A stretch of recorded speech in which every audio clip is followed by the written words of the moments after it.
अक्सर आपके जहन में एक सवाल रहता होगा कि कौन है इस देश के सबसे ताकतवर लोग। कौन है वो लोग जो तय करते हैं देश की दशा और दिशा, और कौन है वो लोग जिनके एक फरमान से इंसान की जिंदगी सुधर और बिगड़ सकती है। आज अपने इस मंच पर मैं आपके सामने पेश करने जा रहा हूं देश के टॉप 10 सबसे ताकतवर लोग, और शुरुआत में करने जा रहा हूं देश के सबसे ताकतवर व्यक्ति से। जी हां, और इससे लेकर किसी के जहन में कुछ भी शक व शुबा नहीं होना चाहिए, देश के सबसे ताकतवर व्यक्ति हैं देश के प्रधानमंत्री नरेंद्र मोदी। यह ताकत सिर्फ इसलिए नहीं है क्योंकि वो प्रधानमंत्री हैं, यह ताकत इसलिए भी है क्योंकि प्रधानमंत्री नरेंद्र मोदी के इर्द गिर्द यह पूरी सरकार चलती है। इस सरकार के डायनामिक्स चलते हैं और उनकी पॉलिटिकल पार्टी यानी भारतीय जनता पार्टी चलती है। कहते हैं कि इस सरकार यानी भारतीय जनता पार्टी का जो प्रचार तंत्र है वो बहुत बदनाम है, मगर हकीकत यह भी है कि यही प्रचार तंत्र मोदी, प्रधानमंत्री नरेंद्र मोदी को ताकत भी देता है। जी हां, प्रधानमंत्री नरेंद्र मोदी की शख्सियत के इर्द गिर्द पूरी भारतीय जनता पार्टी चलती है, और अगर कुछ देर के लिए हम इन्हें राजनीतिक मानचित्र से हटा दें तो कम से कम इस वक्त भारतीय जनता पार्टी एक बहुत बड़ा शून्य है। इसलिए मैं कहता हूं दोस्तों कि प्रधानमंत्री नरेंद्र मोदी इस देश की सबसे ताकतवर शख्सियत हैं, तो इसे लेकर किसी के जहन में कोई शक नहीं होना चाहिए। मगर कौन है इस देश के दूसरे सबसे ताकतवर व्यक्ति? जी हां, इस देश के दूसरे ताकतवर व्यक्ति वो हैं जिनके हाथ में इस देश का मीडिया, इस देश का प्रचार तंत्र, जिनके हाथ में इस देश के तमाम मंत्री, कहने का अर्थ यह कि ये वो व्यक्ति है जिन्हें मोदी सरकार के तमाम मंत्री रिपोर्ट भी करते हैं, और वो शख्स है हिरेन जोशी। आपको याद होगा सबसे पहले हिरेन जोशी की चर्चा किसी और ने नहीं, दिल्ली के मुख्यमंत्री अरविंद केजरीवाल ने की थी। अरविंद केजरीवाल ने कहा था कि हिरेन जोशी वो शख्स है जिसके सामने बड़े बड़े संपादकों की घिघी बंध जाती है, यानी कि न्यूज चैनल्स क्या दिखाएं क्या ना दिखाएं, किसकी नौकरी रहे किसकी नौकरी ना रहे, वो ये शख्स तय करता है। याद कीजिएगा अरविंद केजरीवाल ने क्या कहा था इनके बारे में। प्रधानमंत्री के दफ्तर में एक सज्जन काम करते हैं, मीडिया एडवाइजर हैं, शायद हिरेन जोशी जी मीडिया एडवाइजर हैं। हिरेन जोशी जी हैं एक मीडिया एडवाइजर हैं प्रधानमंत्री के। मेरे को कई एडिटर्स दिखा रहे थे, बड़े बड़े चैनलों के, हमारे देश के बड़े बड़े चैनलों के मालिक, उनके एडिटर्स, उनको क्या गंदी गंदी गालियां लिख के भेजते हैं। वो केजरीवाल को दिखाया तो ये कर देंगे, केजरीवाल को दिखाया तो वो कर देंगे, आम आदमी पार्टी को दिखाने की जरूरत नहीं है, आप अपने चैनल का दुरुपयोग कर रहे हो, हम तुम्हारा ये कर देंगे वो कर देंगे, फलाना कर। क्या धमकियां दे रहे हैं वो? ऐसे देश चलाएंगे, ऐसे धमकियां देंगे, फिर फोन कर करके धमकियां देते हैं।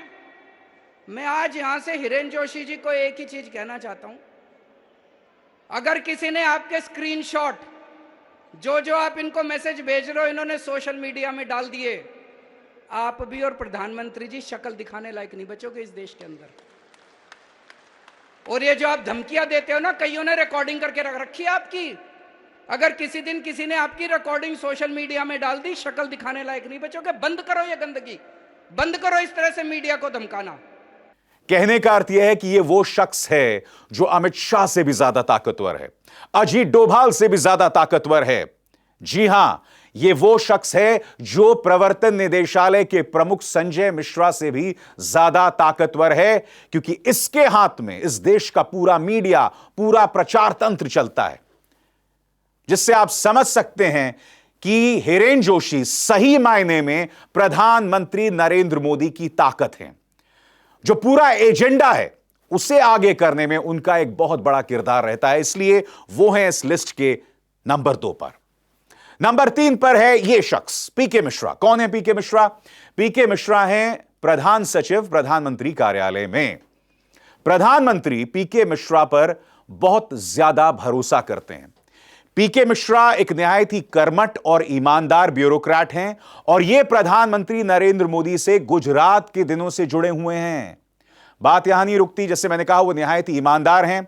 आप कभी भी उनके परिवार के किसी सदस्य को कहीं नहीं देखते होंगे। उल्टा आप में से कई लोग पहली बार उनके चेहरे को यहां इस वक्त मेरे मंच पर देख रहे हैं। पीके मिश्रा वो शख्स है जिन पर प्रधानमंत्री भरोसा करते हैं हर छोटी छोटी चीज के लिए। पीके मिश्रा वो शख्स हैं जो यह भी तय करते हैं कि किस मंत्री के कार्यालय में कौन सा ओएसडी, कौन सा पर्सनल सेक्रेटरी नियुक्त हो। यानी कि एक ऐसा व्यक्ति जो सही मायने में प्रधानमंत्री नरेंद्र मोदी की ताकत है। और चाहे पीके मिश्रा हो या हिरेन जोशी, दोनों ब्यूरोक्रेट्स हैं और ये दोनों हमारी इस लिस्ट के दूसरे और तीसरे नंबर पर आते हैं। अब हम बात करना चाहेंगे इस लिस्ट की चौथे नंबर पर कौन है। तो दोस्तों, मेरे हिसाब से इस लिस्ट के चौथे नंबर पर हैं उद्योगपति गौतम अडानी। जी हां, चाहे एयरपोर्ट्स हो, चाहे कोयले की खदान हो, हर जगह पर, चाहे सेब के बागान हो, हर जगह पर गौतम अडानी दिखाई देते हैं। क्यों? क्योंकि गुजरात के दिनों से ही प्रधानमंत्री नरेंद्र मोदी और उनके बहुत अच्छे रिश्ते रहे हैं। याद कीजिए, यह तस्वीर बहुत वायरल हुई थी जिसमें प्रधानमंत्री नरेंद्र मोदी गौतम अडानी के साथ बैठे हुए हैं जब वो प्रचार करने के लिए निकले थे। गौतम अडानी वो शख्स है दोस्तों जिसने प्रधानमंत्री नरेंद्र मोदी का साथ उस वक्त दिया था जब प्रधानमंत्री का कोई साथ देने को तैयार नहीं था, यानी कि 2002 और उसके दंगों के आसपास जब हालात पैदा हुए थे। गौतम अडानी ने हमेशा उनका साथ दिया। नतीजा यह हुआ कि 2014 के बाद जैसे ही प्रधानमंत्री नरेंद्र मोदी सत्ता में आए, देश में अधिकतर कॉन्ट्रैक्ट्स उनको मिलने लगे। और वो एक ऐसा समय आया जब दुनिया के दूसरे सबसे धनी व्यक्ति हो गए, जिससे आप इस बात का अंदाजा लगा सकते हैं कि गौतम अडानी की अहमियत 2014 के बाद कितनी बढ़ गई है। और अब गौतम अडानी सामने आ रहे हैं, मीडिया में भी वो अब जोरदार दखल मार रहे हैं। उसी के चलते अब उन्होंने एनडीटीवी पर कब्जा जमा लिया है। वो आखिरी चैनल जो सत्ता से सवाल किया करता था, उस पर अब उनका कब्जा हो गया है। तो इस लिस्ट के चौथे नंबर पर हैं गौतम अडानी। कौन है इस लिस्ट के पांचवें नंबर पर? तो इस लिस्ट के पांचवें नंबर पर हैं देश के गृह मंत्री अमित शाह। कायदे से इन्हें दूसरे नंबर पर होना चाहिए था दोस्तों, क्योंकि सही मायने में कहा जाए जेपी नड्डा नाम के बीजेपी के अध्यक्ष हैं, मगर अमित शाह का पूरा दखल है भारतीय जनता पार्टी के अंदर। प्रधानमंत्री नरेंद्र मोदी उन पर भरोसा करते हैं और यह भी कहा जा रहा है कि वो कहीं ना कहीं प्रधानमंत्री के उत्तराधिकारी भी हैं। मगर यहां पर अमित शाह की प्रतिस्पर्धा या कंपटीशन होता है इस शख्स उत्तर प्रदेश के मुख्यमंत्री आदित्यनाथ के साथ। उनकी चर्चा बाद में, वो भी है हमारे टॉप 10 लिस्ट में। अमित शाह वो शख्स हैं दोस्तों जिन्हें अक्सर खौफ के साथ जोड़कर देखा जाता है, ताकत के साथ जोड़कर देखा जाता है। और उनका एक विवादास्पद इतिहास भी रहा है जब उन्हें गुजरात में तड़ीपार भी घोषित किया गया था। उन्होंने जेल में भी वक्त बिताया था। सोहराबुद्दीन एनकाउंटर केस में उनका नाम था, यानी कि एक इतिहास है उनका। फिर उनके अंतर्गत आता है नारकोटिक्स कंट्रोल ब्यूरो। वो नारकोटिक्स कंट्रोल ब्यूरो जिसने पिछले 2 या 3 सालों में बॉलीवुड में दखल देकर बड़े बड़े सितारों की नींव हिला दी है, चाहे वो शाहरुख खान हो, चाहे दीपिका पादुकोण हो, सब पर एक तरह से दबिश डाली जा रही है। अमित शाह जो कहीं ना कहीं ताकत से जुड़े हुए हैं, अमित शाह जिनका नाम जोड़ा जाता है नागरिकता बिल के साथ, जिसके चलते आपको याद होगा शाहीन बाग में आंदोलन हुआ। अमित शाह जिनका नाम जोड़ा जाता है धारा 370 के साथ। और यही नहीं, भारतीय जनता पार्टी का जो प्रचार तंत्र है उन्हें देश के पहले गृह मंत्री यानी सरदार पटेल के साथ भी जोड़कर देखता है। इसलिए हमारा मानना है कि अमित शाह हमारी इस लिस्ट में 5वें नंबर पर हैं और ये हैं देश के 5वें सबसे ताकतवर व्यक्ति। तो ऐसे में कौन है देश के 6ठे सबसे ताकतवर व्यक्ति? तो इस लिस्ट में आते हैं ये शख्स, यानी कि देश के राष्ट्रीय सुरक्षा सलाहकार अजीत डोभाल। कायदे से इस शख्स को दूसरे या तीसरे नंबर पर होना चाहिए था, मगर पिछले कुछ दिनों से उनकी अहमियत, मैं ये तो नहीं कहूंगा कम हुई है, मगर बाकी लोग जो हैं वो लगातार इस दौड़ में आगे निकलते जा रहे हैं, वो अपना वर्चस्व स्थापित कर रहे हैं।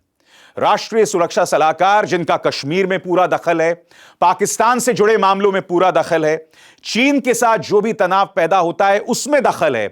सही मायने में उनमें और अमित शाह के काम में बहुत ज्यादा फर्क नहीं है।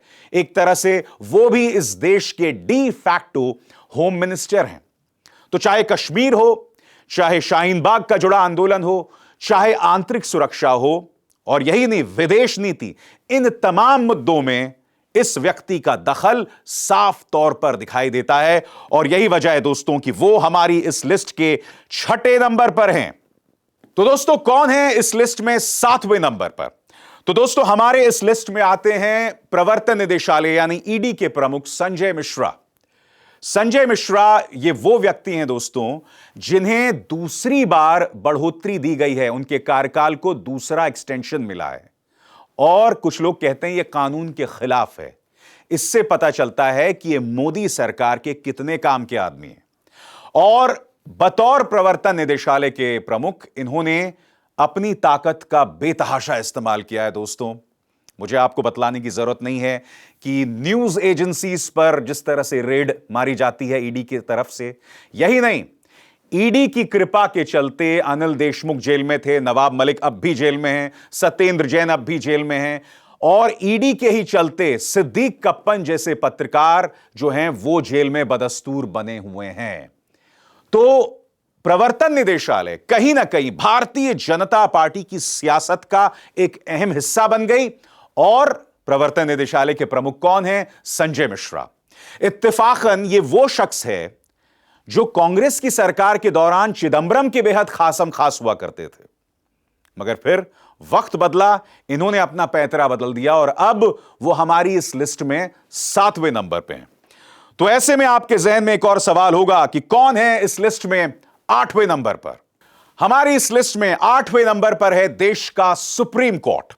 एक सुप्रीम कोर्ट ही एक ऐसी एंटिटी है जो गैर राजनीतिक है। बाकी तमाम लोग जो इस लिस्ट में हैं वो कहीं ना कहीं राजनीति से जुड़े हुए हैं, और मैं सुप्रीम कोर्ट को इस लिस्ट में क्यों शामिल कर रहा हूं मैं आपको बतला रहा हूं। चाहे चुनाव आयोग का कामकाज हो, उस पर वो सख्त टिप्पणी कर रही है यानी सुप्रीम कोर्ट, चाहे न्यूज चैनल्स के जो नफरती तेवर हैं उस पर भी सुप्रीम कोर्ट सख्त टिप्पणी कर रही है, मगर ये दोनों जो मामले हैं वो सुप्रीम कोर्ट में विचाराधीन हैं। अगर सुप्रीम कोर्ट इन तमाम मुद्दों पर सख्त फैसले सुना रहा होता तो मेरी इस लिस्ट में वो दूसरे नंबर पर होते। मगर सुप्रीम कोर्ट और उनके सम्मानित जजेस कहते बहुत कुछ हैं, मगर जब फैसला आता है तो उनके ऑब्जर्वेशन से काफी जुदा आता है। मगर यह कहा जा सकता है कि सुप्रीम कोर्ट कई मामलों में मोदी सरकार के लिए मुश्किल पैदा कर रही है, उनके लिए कई दिक्कतें पैदा कर रही हैं, और यही वजह है कि सुप्रीम कोर्ट मेरी इस लिस्ट में 8वें नंबर पर है। और अब वो व्यक्ति जो कई लोगों के मुताबिक प्रधानमंत्री नरेंद्र मोदी का उत्तराधिकारी है, यानी कि उत्तर प्रदेश के मुख्यमंत्री आदित्यनाथ। आदित्यनाथ जी की खास बात यह है कि उत्तर प्रदेश में उन्होंने अपना एक बड़ा वर्चस्व बना लिया है। हिंदू संत समाज में भी उनकी जबरदस्त मौजूदगी है दोस्तों। यही वजह है कि वो अमित शाह से थोड़ा सा आगे हो जाते हैं जहां तक हिंदू संत समाज की बात हो। और यह ना भूलें वो उत्तर प्रदेश के मुख्यमंत्री हैं, इस देश का सबसे बड़ा राज्य, लोकसभा सीटों के लिहाज से प्रभावशाली हैं। मगर उनके साथ दिक्कत यह है कि उत्तर प्रदेश के अंदर एक अदृश्य प्रतिस्पर्धा चल रही है, Gujarat lobby versus Uttar Pradesh lobby. Gujarat lobby जिसके प्रमुख हैं अमित शाह, और उत्तर प्रदेश लॉबी जिसकी नुमाइंदगी खुद आदित्यनाथ करते हैं। तो वो हैं हमारी इस लिस्ट में 9वें स्थान पर। और ऐसे में आपके जहन में सवाल होगा कि कौन है इस लिस्ट में 10वें नंबर पर? तो देश का 10वां सबसे ताकतवर व्यक्ति है आरएसएस के प्रमुख मोहन भागवत। जब अटल जी प्रधानमंत्री थे ना, तब यह शख्स या कम से कम आरएसएस का जो भी सरसंघ चालक था वो दूसरे नंबर पर होता। मगर जब से प्रधानमंत्री नरेंद्र मोदी प्रधानमंत्री बने हैं, भाजपा के सबसे बड़े चेहरे बन गए हैं, आरएसएस की अहमियत जो है वो खत्म होती जा रही है। आरएसएस का दखल नहीं रहा क्योंकि प्रधानमंत्री नरेंद्र मोदी की राजनीति कहीं ज्यादा उग्र है और आरएसएस उनके सामने दब गया है, 2वें दर्जे पर चला गया है। इसीलिए मेरी इस लिस्ट में मोहन भागवत जो हैं वो 10वें नंबर पर हैं। तो आप भी बताइए, क्या आप मेरी इस लिस्ट से इत्तेफाक रखते हैं? क्या आपको लगता है कि देश के 10 सबसे ताकतवर व्यक्तियों में किसी और को भी स्थान मिलना चाहिए था? कमेंट सेक्शन में आइए और अपनी राय दीजिए। तो एक बार फिर मैं आपको बता दूं, मेरी इस लिस्ट में सबसे ताकतवर व्यक्ति हैं प्रधानमंत्री नरेंद्र मोदी। दूसरे नंबर पर हैं हिरेन जोशी, जो कि प्रधानमंत्री कार्यालय में हैं, तमाम न्यूज चैनल्स पर कंट्रोल करते हैं। तीसरे नंबर पर पीके मिश्रा, जो कि प्रधानमंत्री कार्यालय में प्रधान सचिव हैं। और चौथे नंबर पर हैं गौतम अडानी, प्रधानमंत्री के खास दोस्त और दुनिया के दूसरे सबसे धनी व्यक्ति। तो अपनी राय दीजिए। अभिसार शर्मा को दीजिए इजाजत। नमस्कार। स्वतंत्र और आजाद पत्रकारिता का समर्थन कीजिए, सच में मेरा साथी बनिए। बहुत आसान है दोस्तों, इस ज्वाइन बटन को दबाइए और आपके सामने आएंगे ये 3 विकल्प, इनमें से एक चुनिए और सच के इस सफर में मेरा साथी बनिए।